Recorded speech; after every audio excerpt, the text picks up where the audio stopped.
what I think is a really important respect forum. And so what a terrific initiative this is. And congratulations, Tony, on you and Randwick Council taking up the offer from our friends at the Columban Mission Institute to initiate a respect forum here in this electorate. And it's a matter that's pretty dear to my heart. Thank you, Dr. Ruckman, for giving us insights to your perspective as you reflected both from the point of view of the Bangladeshi community, but more broadly about some of the challenges that we face and how important respect for culture and understanding really is. And I'm really delighted to not only hear the songs, Morris, good guitar, thank you very much, Chloe, fantastic, to see the dancing and to get a bit of an insight from Emmanuel as to the work that they're doing in trying to make sure not only that they have a student body whose understanding of other cultures is deeper, but critically, given the recent history for Jewish people, that the understanding of others about Jewish culture is deepened as well. I want to reflect on a couple of aspects of what's happening here and really make the point to you that everybody has a part to play. Everyone's role is an important one.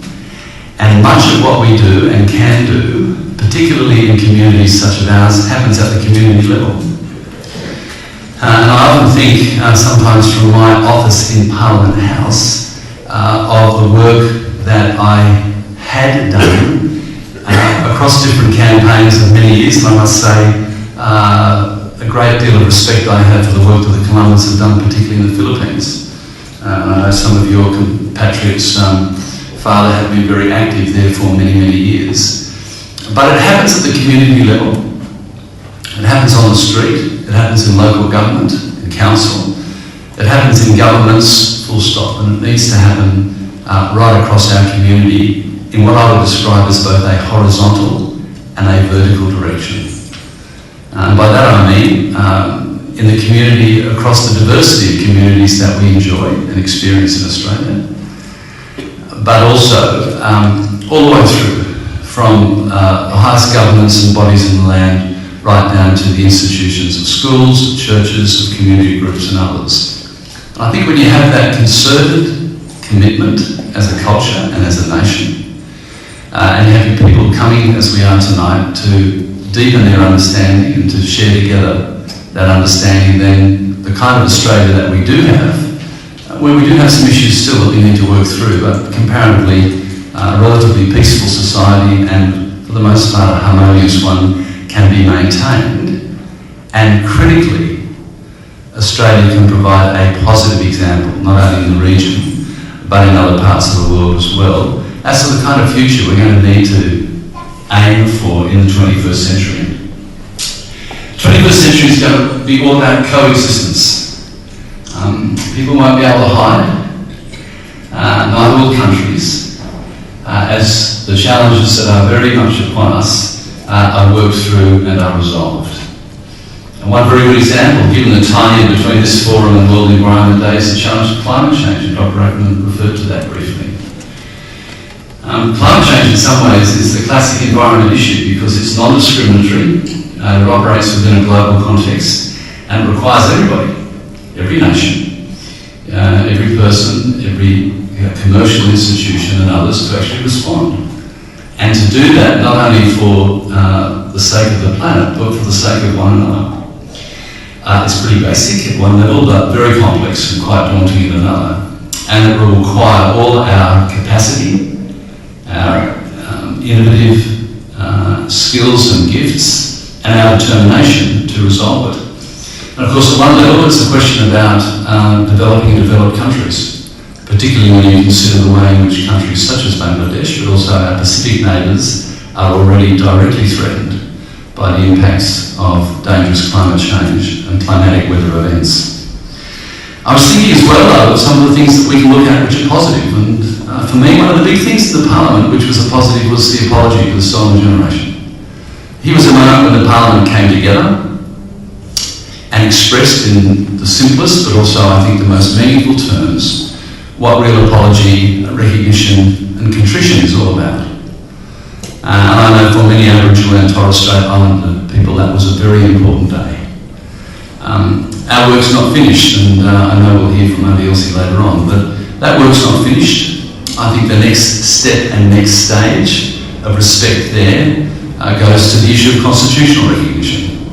And as some of you may know, there's now a very strong campaign to make sure that we do have a recognition of the first peoples of this country, of this land, in our constitution.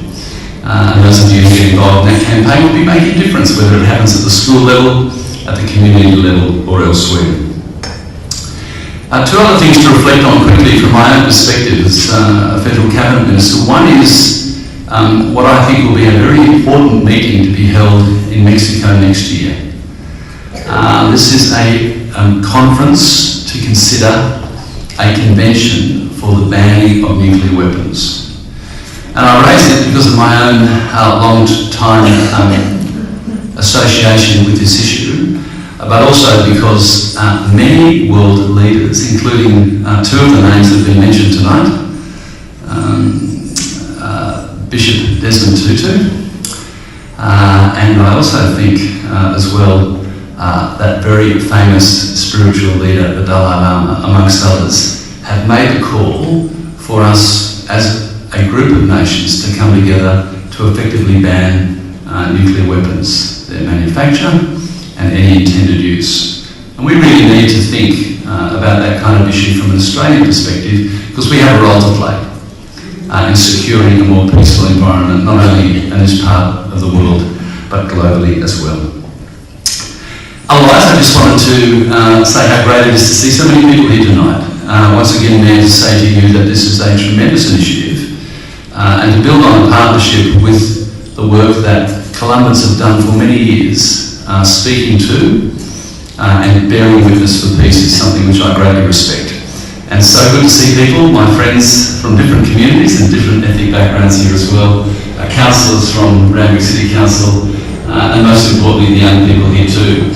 One final, and I guess last word for me at this point in time. As the National School Education Minister, I well and truly understand what I think is one of the keys to increased understanding, elevating and amplifying respect, and concentrating and focusing our activities as young people move through school into further study, into work, into later life. And that's about genuine understanding and mutual respect. In a country where those values are particularly important, to make sure that children have the opportunity for a good education, which includes an education in history, educations in ethics and values, I think is particularly important. And that happens through our school systems in different ways, and of course we want to continue to see it happen in the future.